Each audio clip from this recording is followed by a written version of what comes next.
Invest in professional development for your entire organization. Boost its potential and see it grow. Choose Docebo, the world's most powerful platform for corporate learning. Learn more at docebo.com.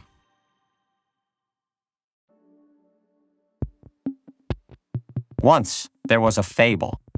It was the story of the best of all possible worlds. It was the fairy tale of globalization. It's the 90s. The Cold War has ended. A new order is rising from the fall of the Berlin Wall. The world is shrinking and flattening. The People's Republic of China becomes part of the World Trade Organization. The internet revolutionizes production, communication, and everyday life. Production chains extend all over the planet, and supply networks start connecting distant places. Geography itself has shifted. It's as if we're on the brink of a new era of peace, progress, and wealth. Some even claim we're at the end of history. In the best of all possible worlds, global markets are the solution to all evils. Everything had changed. Everything was changing. 35 years later, globalization still exists, but the fairy tale is all but gone. In the last few weeks, we've seen the latest threat to the global balance. The threat is playing out on the coasts of the Red Sea. It comes from Yemen, one of the states facing those waters, which connect the Mediterranean Sea to the Indian Ocean. The threat comes from the sky, in the shape of drone and missile attacks. The targets are mainly cargo convoys near the Strait of Bab el-Mandeb. The raids are being carried out by Houthi, a Shiite militia supported by Iran, which has intensified its attacks in response to Israel's operations in the Gaza Strip.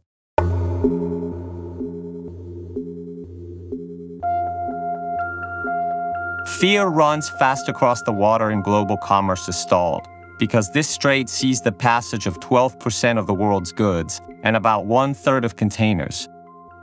To destabilize the Red Sea means to clog one of the main arteries of an invisible organism that extends from Asia to Europe, from China to the Mediterranean, from Shanghai to Genoa. The cornerstones of globalization are trembling, and the shadow of escalation is hanging over the region. During the night between the 11th and 12th of January, US and British military forces struck back against targets in Yemen. When it came to the SARS-CoV-2 pandemic, we talked about a Chernobyl of globalization, and now it's time for a new Armageddon.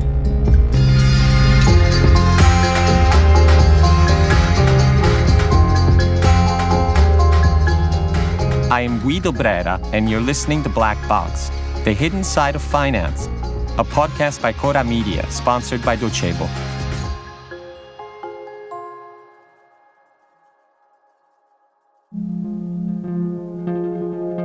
For the longest time, global markets appeared to be an invisible entity, a remote presence, abstract, even divine.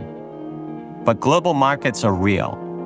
They have a skeleton made of steel, and a soul that weighs hundreds of kilos, even tons of cargo. Globalization is the roar of the trucks, the scream of the sirens, the rattle of the forklifts, the rumble of the engine rooms. It's muscles and nerves, sculpted biceps and small feminine hands. It's flesh and machine. Remember that butterfly that flaps its wings in Beijing and causes catastrophes across the globe? A cargo's journey starts from far away. It starts in Shanghai or in Ningbo. Ningbo used to be a small and poor village, nothing but mosquitoes, swamps, poverty, famine, and strife. Now its port sees the departure of ships the size of star cruisers. Containers are packed together in a giant block of iron and silicon, carbon, chrome, and nickel. At the core of these iron cradles is everything you ever searched for at your local Chinese emporium. These ships need to sell, load, and unload. They need to burn more petrol than the sea. They need to crash across borders. It will take a cargo ship little over a month to reach Genoa. It will sail across seas, straits, and channels. It will face currents. It will navigate under blankets of stars and pitch-black skies. It will cross the South China Sea. Its deserted islands disputed between China, Taiwan, Malaysia, Brunei, Vietnam, and the most combative of Asian countries, the United States of America.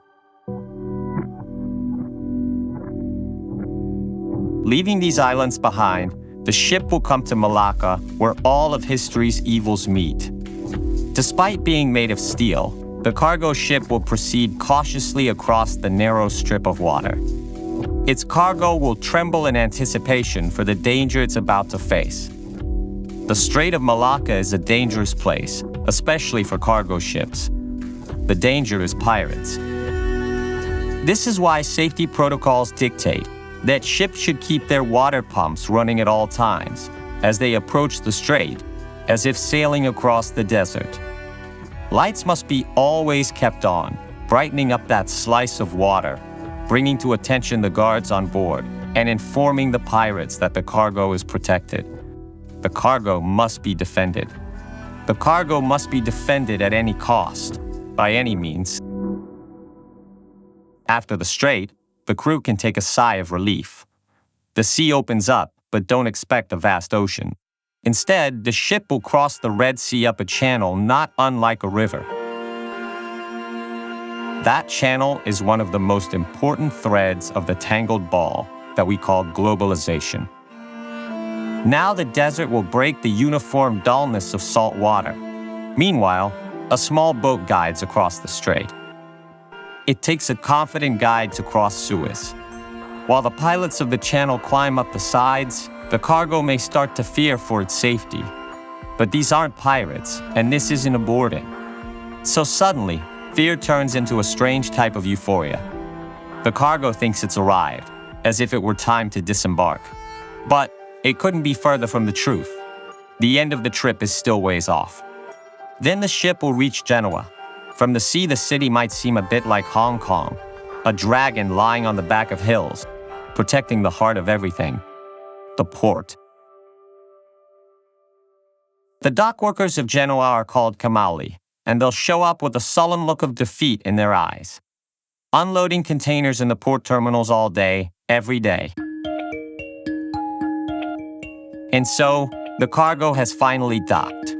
It can kiss the ground through its polyurethane skin. From there, it's pressed into wheel-bound blocks. It's time for trucks, pickups, and rigs like Titans, capable of lifting anything. As if that weren't enough, here come the land trains, several freights tied together. This army of road warriors moves off onto the expressway, past the toll booths, and so begins another story.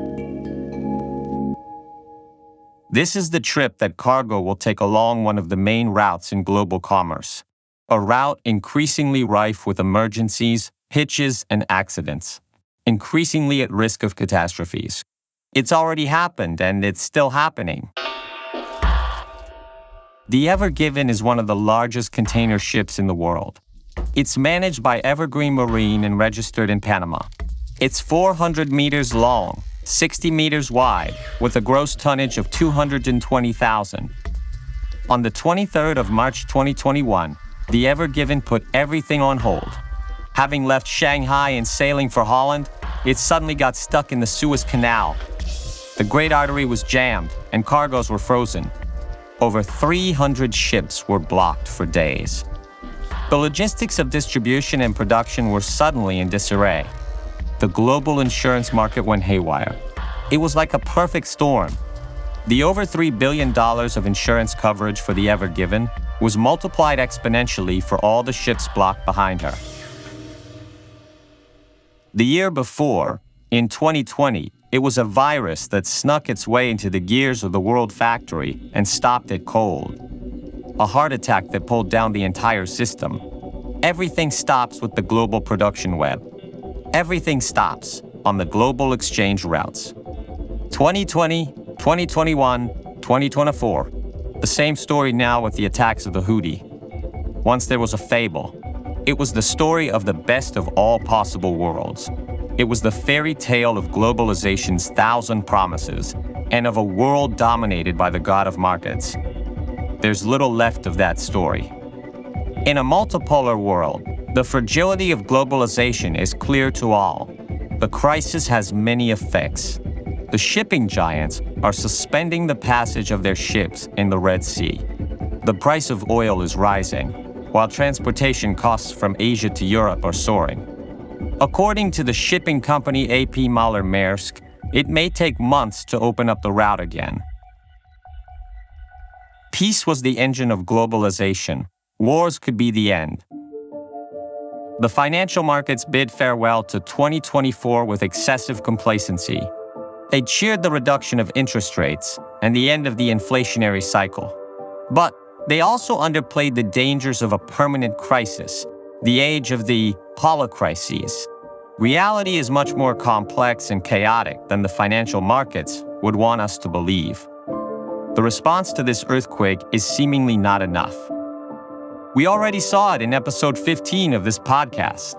De-risking is the magic word by which the West has decided to loosen its reliance on China and to free itself from the interdependence of global markets, especially to control the variables.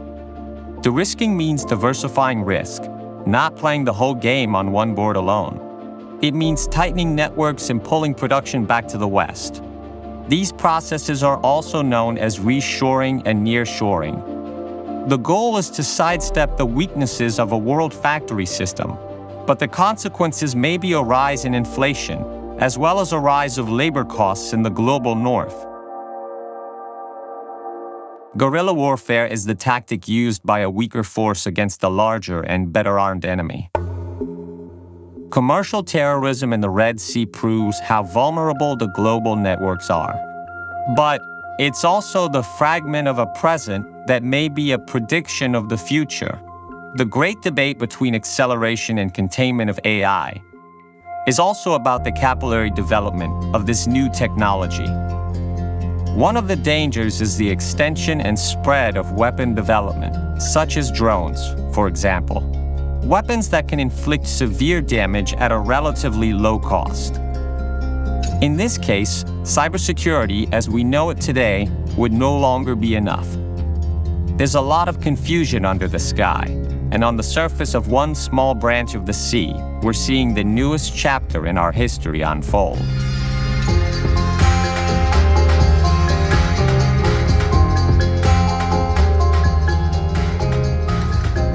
Black Box is a Cora News podcast, produced by Cora Media and sponsored by Docebo. Written by Guido Brera with I Diavoli. Editorial supervision by Francesca Milano. Intro and sound design by Luca Micheli.